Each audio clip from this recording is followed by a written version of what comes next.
Eh bien salut tout le monde, c'est Tiger Shark et aujourd'hui on se retrouve pour une toute nouvelle vidéo de ce Let's Play StarCraft. Aujourd'hui nous passons à la mission 8 de la campagne Terran.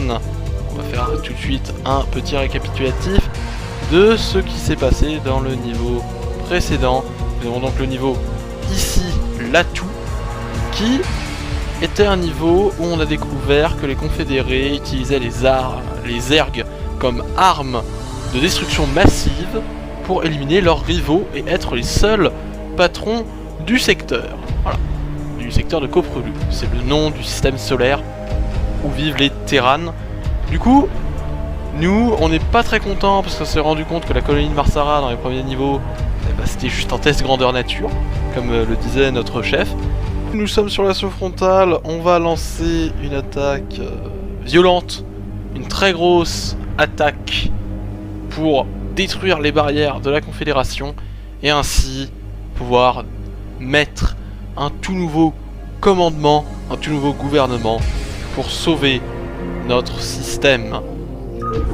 C'est parti. Les ergs attirés par les signaux de l'émetteur Psy se sont abattus par surprise sur les troupes confédérées et les ont annihilés. Très sympa. Une nouvelle fois, la flotte Protoss, sous le commandement du haut templier Tassadar, a fait son apparition et déversé un déluge de feu sur la planète.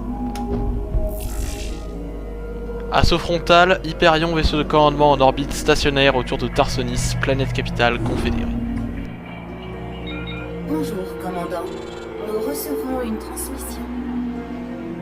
L'heure de l'assaut final contre la Confédération approche. Mais avant de pouvoir attaquer Tarsonis, nous allons devoir franchir les lignes de défense confédérées. Général Duke, c'est à vous. J'ai défendu Tarsonis lors de plus de 30 batailles. Je connais donc parfaitement ses défenses. 3 plateformes orbitales majeures servent de base arrière à la flotte confédérée. Le chaos que créerait l'attaque de l'une d'elles devrait permettre à un petit détachement de percer les défenses de la planète. Je suis impressionné, Général. Je ne vous aurais jamais cru du genre assaut frontal. Les plateformes des confédérés sont défendues par des unités des escadrons Oméga et Delta. Elles ne jouent pas dans la même cour que mes alphas. Bien sûr. Nous passons donc à l'attaque. Et donc je vais faire un petit récapitulatif de ce briefing. Le général Duke, qui est un ancien confédéré, nous a rejoint lors de la mission 6 et il vient de nous dévoiler les secrets défensifs de Tarsonis, comme il l'a défendu beaucoup de fois, et il nous a dit comment s'y prendre pour passer et ce que nous allons faire. On doit éliminer toutes les forces confédérées et Duke doit survivre. C'est parti. Le niveau commence, hein, faut tout de suite remplir les transports comme on peut. Allez, on y va, on avance. Donc le général Duke, c'est un cuirassé. On va parler un peu de cette unité juste après. Pas y croire. Les alphas n'auraient jamais laissé leur équipement derrière eux. Quelle bande d'incapables. Eh bah, ils ont abandonné leur matériel. Donc on peut voir que le vaisseau laboratoire, le bâtiment que nous avons débloqué lors de la mission précédente, possède une extension désormais. Et juste ici, là je lui ai demandé de s'accoupler à elle. Oui, c'est un accouplement. J'espère que vous n'avez rien contre ça. Et là nous allons demander à cette caserne d'atterrir ici. Nous avons donc débloqué également l'unité fantôme. Je vous en parlerai juste après également. Mais pour ceux qui se posent la question de comment marche un fantôme, je vous conseille d'aller voir l'épisode de la mission 5 où j'explique à quoi servent les fantômes avec Kerrigan. Voilà, tout simplement. Kerrigan est très utile dans ce niveau-là. On va prendre Duke, on va lui dire d'aller attaquer là. Et avec un VCS, on va commencer à construire des zones de ravitaillement. Voilà. On a buté les 2 marines ennemis. Ce sont des confédérés. Pas de pitié envers les confédérés. Ce sont des méchants, très méchants, vraiment très méchants. On débloque une nouvelle extension du centre de commandement, le silo nucléaire, pour construire donc des missiles nucléaires. Je vous en parlerai également juste après lorsque on va utiliser les fantômes, parce que les fantômes vont être très pratiques dans ce niveau. C'est notamment pour les missiles nucléaires que les fantômes sont là. Alors bien sûr les héros comme Kerrigan ne peuvent pas utiliser les missiles nucléaires, mais c'est très pratique. très pratique quand même les héros. Parce que ça a beaucoup plus de points de vie et puis ça fait beaucoup plus de dégâts. Là on peut voir donc le NORAD 2, le Général Duke, on va parler un peu de lui. Donc c'est l'unité Terran avec le plus grand champ de vision et également la plus grande portée. Donc c'est lui qui va voir le plus loin et tirer le plus loin après le Goliath, puisque le Goliath, comme je l'ai dit déjà une fois, dans l'extension il possède une amélioration de la portée de tir contre les troupes aériennes et elle est meilleure que celle d'un cuirassé. Donc c'est très pratique. Mais le cuirassé gardera un avantage que n'a pas le Goliath, c'est le canon Yamato. Donc on peut voir qu'ici nous avons une jauge de mana, c'est de l'énergie. Et avec cette énergie, nous allons tout simplement déglinguer toutes les défenses adverses à distance. Et même hors de portée des Goliaths, voire même juste à leur portée, ça dépend. Ça dépend de comment c'est utilisé. Mais par exemple, regardez, on va le faire avancer ici. On peut voir donc l'entrée de la base ennemie. Et là, on prend le petit canon Yamato avec le raccourci Y, il tire, ça se charge, hop, ça détruit tout. Et puis personne n'a pu lui tirer dessus. C'est un très bon moyen de gagner donc pas mal de temps en détruisant les défenses adverses.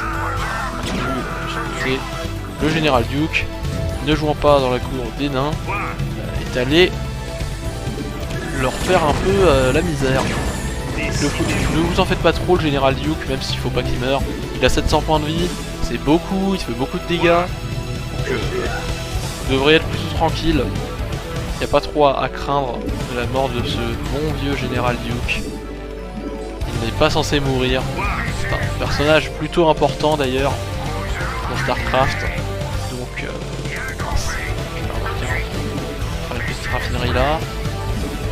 Comme ça on aura la paix. Ici on va tout de suite mettre une tourelle lance-missile. Ah non, pour un centre technique. Du coup, hop.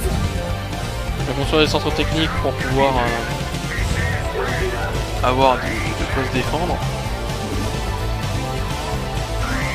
Un centre technique pour avoir de quoi se défendre, oui. Puisque ça permet d'avoir des tourelles lance-missiles. C'est pratique. Très pratique. Très pratique. Ici on va construire un bunker. Voilà, ici donc on peut commencer à débloquer le gaz Vespen. Alors c'est très loin du centre de commandement ce geyser de gaz Vespen, mais on a ici un silo nucléaire, donc autant l'alimenter en énergie pour s'en servir et aller déglinguer du confédéré. Les confédérés, on aime bien les manger, ils sont très relous. Du coup toi tu vas décoller, tu vas aller te mettre ici, comme ça va te laisser un peu plus de place pour tout ce qui est gestion de ravitaillement. Voilà, comme ça j'aurai la paix. Hop, et là on va mettre un autre bunker. Et on va pouvoir construire les tourelles lance-missiles juste après. Comme ça, on a la paix. Avec cette caserne, nous allons construire du coup quelques marines supplémentaires. Excusez-moi, on construit des marines. Alors on va en construire encore deux. Alors ici nous avons des VCS de près. On va leur dire d'aller là. On va leur dire d'aller là, travail terminé. Hop.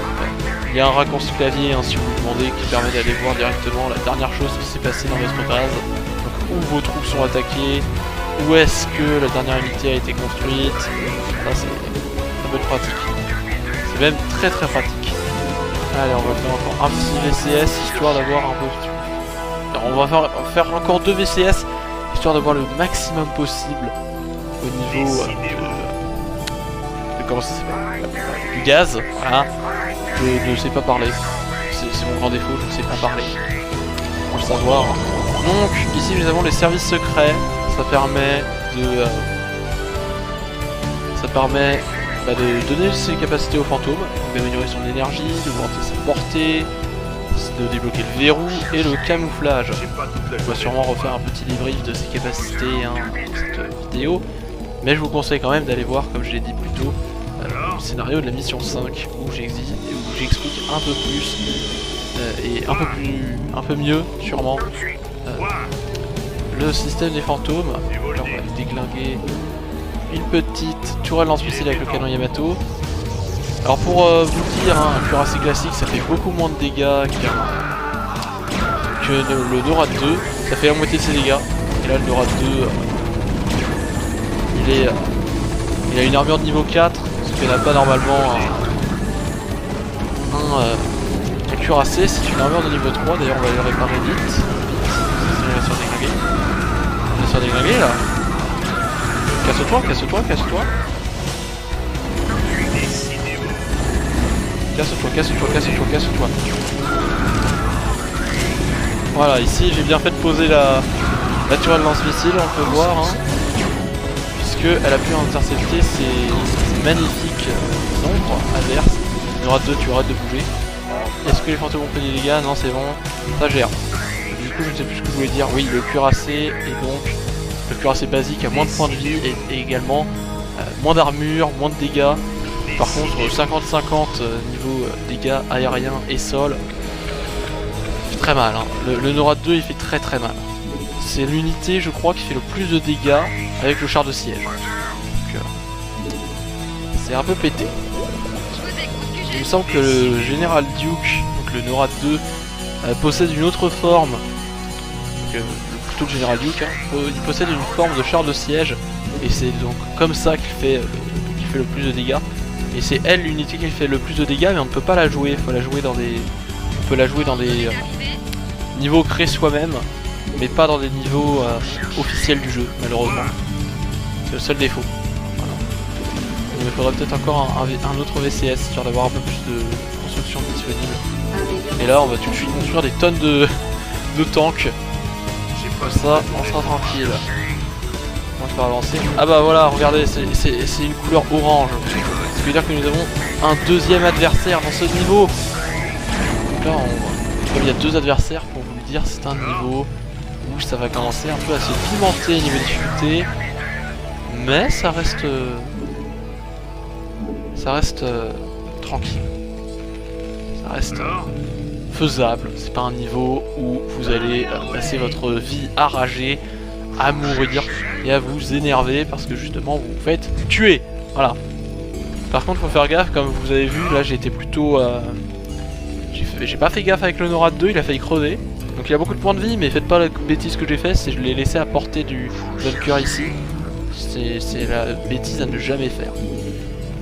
Ne jamais faire ça. Voilà, c'est une instruction que je vous donne. On va renforcer un peu les fantômes. On va leur donner d'ailleurs une meilleure défense pour aller avec ça. Alors on va partir sur une base agressive et pas défensive, donc il y aura juste les bunkers avec quelques tu vois, lance-missiles par-ci par-là.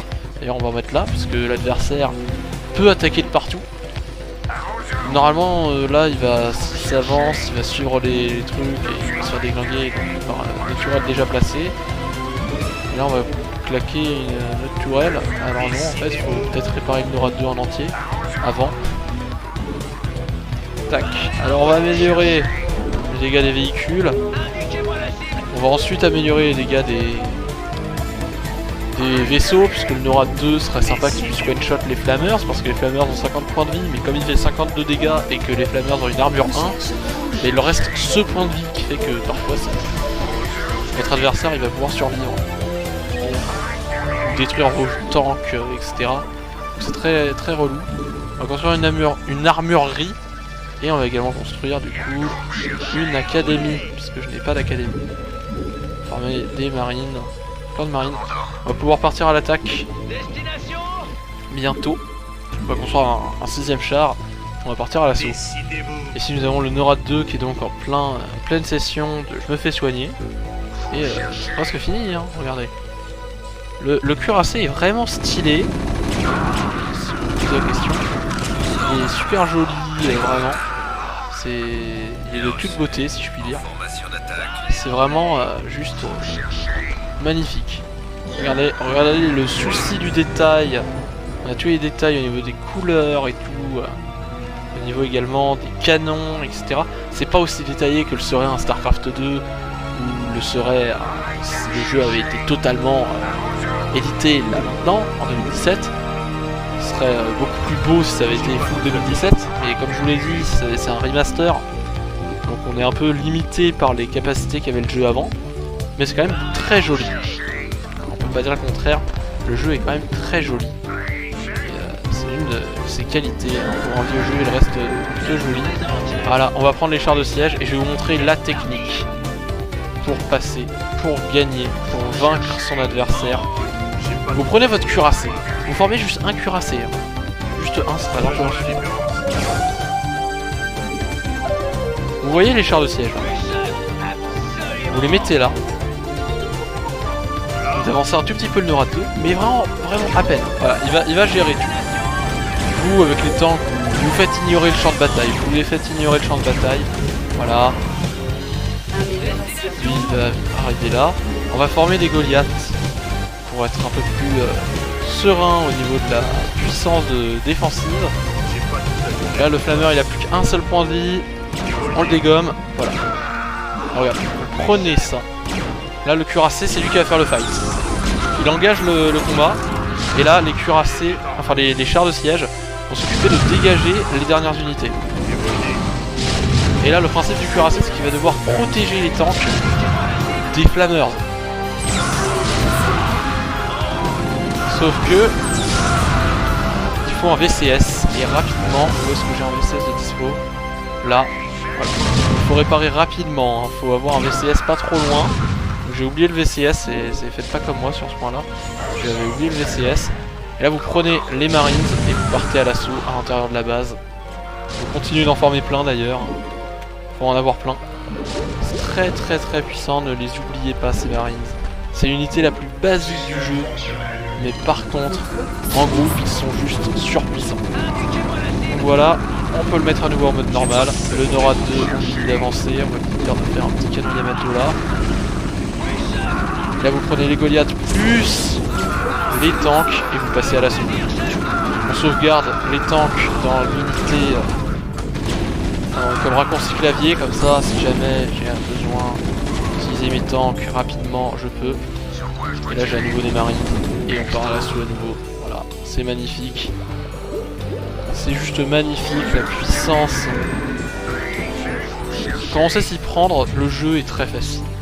Après, comme je l'ai dit, c'est la campagne Terran. C'est pas non plus à mort. On va débloquer une nouvelle capacité du fantôme. La portée. On améliore la portée. Là, il passe à l'attaque. Il tente une petite riposte avec ses ombres. Mais ça va pas faire grand chose malheureusement pour lui. Voilà, donc là c'est la victoire. Hein, si vous vous posez la question, c'est la victoire sur le point. Pardon, sur le point première base, parce qu'il y en a deux. Et ne pas oublier que l'objectif final est de raser toute la carte. Mais comme nous n'avons pas de station Consat, on ne peut pas avoir les coordonnées exactes des bases adverses, sauf celle-là. Celle-là, on pouvait s'en douter, les CCD, etc. Du coup, on va caler les chars de siège juste ici. Vous les calez juste là. Vous les mettez en mode siège, et comme ça, ils vont pouvoir protéger en cas d'une nouvelle attaque. Voilà, et le Norad 2 va aller avec, et eux ils vont passer à l'attaque là, hein, ça ne sert à rien de laisser l'adversaire survivre, là c'est tout, ça passe. Et là on va se faire un petit centre de commandement, puisque là on va bientôt plus de minerais, on va bientôt arriver à terme des minerais, à court de minerais pardon. Hop. Mais niveau gaz on commence à être bien, du coup on va aller charger les missiles nucléaires. On va charger les missiles nucléaires. Est-ce que ça c'est prêt? Non, c'est toujours pas prêt. Du coup, n'ayez pas peur de charger vos missiles nucléaires. Hein, ça ne va pas mourir. Personne ne va mourir. Les Goliaths, on va les caler là. On va utiliser une technique horrible. Mais avant, il va falloir avoir des chars supplémentaires. Sauf que je n'ai plus de ravitaillement. N'ayant plus de ravitaillement, ça va pas être facile. On peut débloquer l'amélioration de l'énergie des fantômes. Pourtant le blindage des tanks va être amélioré, ça va passer à une armure de niveau 2. Voilà, donc on va prendre 2 dégâts de moins que d'habitude. Et voilà, 70 plus 5 de dégâts. Et le Norad 2 passe à 50 plus 3, donc juste un flammeur de niveau maximum peut résister au tir du Norad 2 maintenant. Donc, étant donné que ça va être plutôt rare, on est plutôt safe. Voilà. Missile nucléaire prêt, donc on peut voir que maintenant le fantôme possède des frappes nucléaires ici. On va d'ailleurs les emmener là. Donc je vais vous... on va s'en servir, je vais bientôt vous montrer à quoi ça sert. Ne vous en faites pas, On va bientôt pouvoir les utiliser ces messieurs. On peut prendre les Marines et revenir ici. Voilà. On a une petite force. Plutôt pas mal. On va renforcer l'armure de mes marines. Puis les dégâts des tanks à nouveau. Ça va être pas mal. Hein. On peut renforcer au maximum. Voilà. Et là, soyez prêts parce que là ça va être le coup du vicieux. C'est comme ça que j'appelle ça. Le coup du vicieux. Parce que là il y aura bientôt plus de minerais, mais on va quand même former quelques VCS supplémentaires. Et on pourra faire d'ailleurs une station consat pour veiller au bien de la défense de nos troupes. De la défense, bah oui, puisque ça peut servir à défendre. Là maintenant ça sert plus à rien puisque le mec ne pourra plus passer du coup, parce qu'on aura vos tanks directement là. Vous mettez vos tanks là. Vous les approchez un tout petit peu plus. Voilà. Vous prenez le NORAD 2, vous faites avancer. Et là vous allez voir l'horreur. Regardez, il y a des bunkers ici. Et hop, petit canon Yamato sur la tour de lance-missile juste là. Et maintenant vous le mettez ici pour augmenter la portée des chars mis en avant. Ça va être diabolique. Ça va être diaboliquement génial. Du coup on peut former une usine. On va se faire une usine. L'adversaire ne m'a pas encore envoyé de grosses puissances de feu, donc là on est encore bien. J'ai mon autre tank qui est prêt. Là. Ah, on peut voir l'adversaire qui tente une petite riposte. Voilà. Alors, je suis désolé pour toi mon adversaire, mais ça ne marche pas en fait. Tu t'en parleras sur moi. C'est ta destinée. C'est de perdre. La destinée de l'adversaire, c'est toujours de perdre dans ce jeu de toute façon. On va améliorer les fantômes pour débloquer le verrou. On va d'ailleurs améliorer les ombres pour qu'elles aient enfin leur mode furtif. Ça va être pratique si jamais mon abruti d'adversaire décide de m'envoyer un truc pas gentil du tout. On va améliorer les armes de véhicules et de vaisseaux. Là, on se met très bien là. Regardez par où il essaie de passer. Il essaie de faire une attaque par derrière. En gros, il va envoyer ses troupes pour essayer de les faire passer derrière moi avec ses transports. Ça va pas marcher puisque j'ai trop de fausses armées. Alors on va continuer de former les marines ici. Là j'ai quelques VCS là disponibles. Voilà, les 6. On va leur dire d'aller au minerai ici. Regardez-moi cette puissance. Je n'ai même pas besoin de lever le petit doigt, mes chars font tout. Mes chars font tout. On va bientôt d'ailleurs passer à l'assaut. Parce que les missiles nucléaires sont chargés. Attends, débloquer la capacité des fantômes. Oh non, on peut y aller maintenant. Du coup, les fantômes. Une unité bien sympathique. Avec de l'énergie et la capacité d'être invisible. Pour ceux qui se posent la question, on va bien entendu s'en servir pour infiltrer les bases ennemies. Voilà. C'est pas plus compliqué que ça. On va d'ailleurs renforcer leurs dégâts. Et on va former des Goliaths supplémentaires. Parce qu'ils vont être très pratiques ces Goliaths en vrai. Alors on va prendre le NORAD 2. On va s'avancer un peu par là. Hop. Canon Yamato. Et on va déglinguer les petits trucs ici. Autant s'en servir pour déglinguer un peu tout ce qui traîne. Alors on peut voir ici qu'il y a des flammeurs, donc ça va être génial. On va pouvoir bien s'amuser. Vous voyez, il prend très peu de dégâts contre les marines, hein, puisqu'il a une armure de niveau 5 maintenant. Donc là, au prochain niveau, si ces marines sont pas EP à l'adversaire, il va prendre que 1 de dégâts. Il prendra forcément toujours au moins 1 de dégâts. Mais voilà, ça va être très pratique pour notamment tuer les chars en 3 coups. Au lieu d'en mettre 4, puisque les chars ont donc une armure de niveau 1. Hop. On va bien s'amuser là. On va juste le faire se faire réparer. Parce que ça pourrait être pas mal de ne pas le voir mourir si jamais l'adversaire possède également un cuirassé. Du coup là nous avons tout équipé. Nous avons tout équipé. On est voué à la victoire là je pense. Dépôt de ravitaillement supplémentaire requis. Ben, voilà. On va pouvoir faire plein de dépôts de ravitaillement ici. Ça va nous éviter de déborder sur notre base principale. C'est l'avantage. On va pouvoir bien s'amuser. Lui il va rester là au cas où en cas d'attaque violente en face. Et là, j'ai utilisé la technique du blocage. On va bloquer le pont ennemi. Là on peut voir qu'il y avait un pont ici, parce qu'il y a des ennemis, il n'y en a pas. On va aller donc chercher ce pont. Je vais leur dire d'attaquer tout ce qui croise jusque là. On va prendre les Goliaths, on va les faire accompagner les tanks. On va faire le petit contrôle 1 à nouveau pour sauvegarder le fait que ce sont eux qu'on va utiliser. Préparez-vous parce que là ça va chauffer. Là on arrive sur les dernières minutes, les 10 dernières minutes du niveau. Ça va chauffer. Vous mettez vos chars de siège comme ça, mais vraiment. Vous prenez une petite escorte de Marines. Vous les mettez là. Voilà. Avec une petite escorte de Goliath. 4 Goliaths sera largement suffisant. Et vous formez à nouveau des Goliaths. Parce qu'on va en avoir besoin. Ainsi que quelques Marines supplémentaires. Voilà. Tac. Et tac. Voilà. Niveau ravitaillement on devrait être tranquille. On va prendre les fantômes et on va partir à l'attaque. Parce que là j'ai déblayé le champ de bataille. Il devrait pouvoir passer par le dans un tour. Et on va utiliser les Marines. Qui vont m'être très utiles. Je les passe. Non, ils vont devoir faire le tour. C'est pas grave. C'est pas grave, on va faire une armée de transport d'ailleurs. Une armée de transport pour pouvoir plus rapidement intervenir chez l'adversaire. Quoique. Oh non, on va prendre la technique basique. Déjà, on va ordonner à tous les Marines que j'ai d'aller attaquer les troupes ennemies jusqu'à ici. Si jamais il y en a sur des flingues. Et là, on prend les fantômes, on les met en invisible.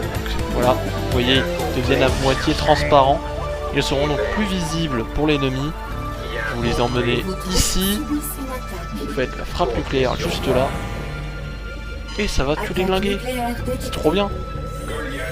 Donc on va recharger les missiles nucléaires. Ça va être très pratique de les recharger quand même. Alors veillez à écarter vos fantômes lorsque tout arrive. Voilà, on voit que ça a tout éclaté. Tout ce qui était là a été détruit. Mais au moins on s'en sort plutôt bien. Et d'ailleurs ici on peut voir que les tanks font leur travail. Ils sont en train de tout dégager. On va prendre les fantômes et leur demander d'aller ici dans un coin bien tranquille. Comme ça ils seront à découvert. Enfin ils seront à couvert. On va demander au NORAD 2 d'aller les protéger d'ailleurs. Et là on est plutôt bon. On va pouvoir passer bientôt à l'étape finale de l'attaque. On va juste attendre le moment où les missiles sont rechargés. Les Goliaths sont prêts. Les Marines le sont également. On va passer à la grosse attaque. Je vais juste utiliser la technique du comment ça s'appelle, du radar et du missile nucléaire. On va explorer un peu la base ennemie. Voilà, on peut voir qu'il y a ça comme base. Bah voilà, l'adversaire vient avec un cuirassé pour riposter. Qu'il a d'ailleurs ici. On a un autre là et un autre là normalement. Et là, il a un spatioport que nous allons devoir les déglinguer. Donc comme il envoie ses cuirassés tout seul, ils sont butés, littéralement. Ils vont tous mourir. On prend les deux fantômes. Leur énergie a eu le temps de se recharger un peu. Et on va utiliser la technique suprême. On va déglinguer la base de l'intérieur. Donc là il a des tourelles lance-missiles dans sa base. Pour résister bien sûr à mes attaques nucléaires. Mais on sera tranquille. Bon là il ne peut plus les voir, hein. Il a eu le temps de mettre un coup, mais il ne peut plus les voir. Voilà. Parce que j'ai été trop long dans la manœuvre de camouflage. Et bon, ceux qui se posent la question donc à quoi sert le verrou, voilà. Ça tire sur un véhicule. Et voilà. On retire le mode radar, enfin, le mode camouflage. Et vous voyez le véhicule ne peut rien faire. Il se fait littéralement manger par mes fantômes. On va envoyer les missiles nucléaires, on va tenter d'être le plus précis possible. Quitte à perdre les fantômes, hein. Autant être précis. Vous les emmenez là. Arrêtez. Voilà. Double missile nucléaire là. Comme ça, on sera tranquille. On est assez rapide, on a l'occasion de voir les missiles nucléaires s'envoler. Mais faut faire attention parce que pendant toute la manipulation, les fantômes, s'ils sont trouvés par l'adversaire, eh ben, ils vont mourir à la fin. Les missiles n'arriveront d'ailleurs jamais à destination, sauf s'ils ont eu le temps de donc choisir leur cible. Sinon, ils vont mourir, les pauvres. Les missiles vont mourir. Pauvres petits missiles. On prend les chars, on les met en mode normal. On prend les Goliaths, on prend les Marines. On peut passer à l'assaut final. Il n'a presque plus rien, parce que nous avons dégagé la plus grande partie de son armée. Le Goliath il va pas servir à beaucoup, donc on peut le laisser. On va prendre les Marines là, on va leur dire à l'attaque. Et là il était venu avec des ombres. Alors ces ombres étaient censées accompagner ce cuirassé à la base.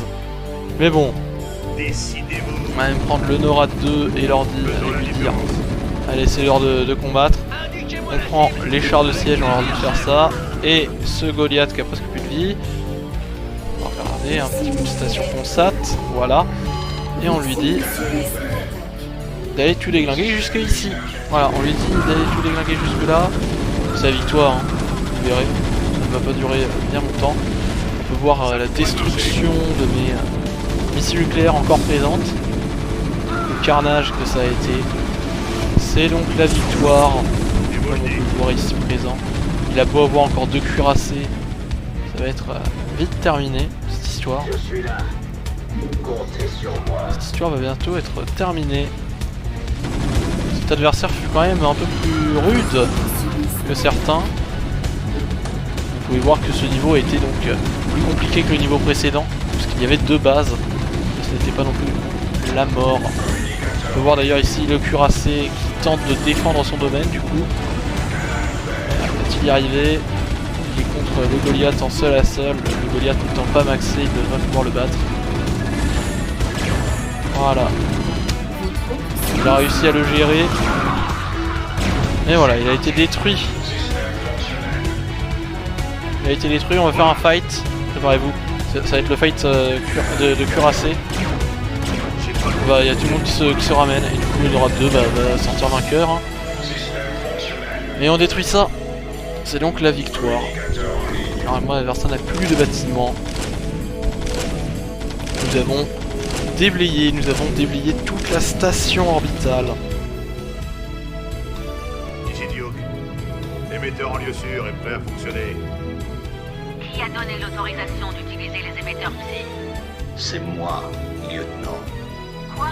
Après les confédérés d'Antigua, vous comptez livrer une planète entière au crime des terres? Mais c'est de la folie. Elle a raison. Vous devriez y réfléchir à 2 fois. C'est tout réfléchi, croyez-moi. Vous avez vos ordres, alors obéissez. Victoire. Alors, qu'est-ce qui s'est passé là? Eh bien, on peut se rendre compte que Duke avait pour mission de placer des émetteurs psy, donc les fameux émetteurs qui ont permis de détruire tous les confédérés d'Antigua, la planète que nous avons sauvée. Et là, bah, ça a pour objectif de détruire toute la planète, et du coup, il y a aussi les civils, il n'y a pas que les confédérés là-dedans. Et donc, bah, on livre une planète entière, c'est plutôt sympa. Et donc Kerrigan et Jim Raynor sont en train de dire ouais c'est peut-être pas une bonne idée, réfléchis à Arcturus. Arcturus répond mais si c'est tout bien réfléchi et tout. Et donc on va arriver dans les derniers niveaux, ça se sent, on arrive vers les derniers niveaux de la campagne Terran, mais également on arrive dans les moments très obscurs de cette campagne. Mais du coup j'espère quand même que cette vidéo vous aura plu. J'espère que vous avez hâte de voir la suite, puisque quand même ça a été plutôt... ça donne envie d'avoir la suite là, ces petits émetteurs psy. Qu'est-ce qui va se passer avec les ergs? Comment va s'en sortir la Confédération? Est-ce qu'on va réussir à la renverser ou non au final? Bon, je pense qu'on devrait s'en sortir sans trop de problème avec ça. Mais du coup, c'était la fin de cette vidéo, j'espère qu'elle vous aura plu. C'était Tiger Shark, on se retrouve dans la prochaine vidéo. À la prochaine, à plus.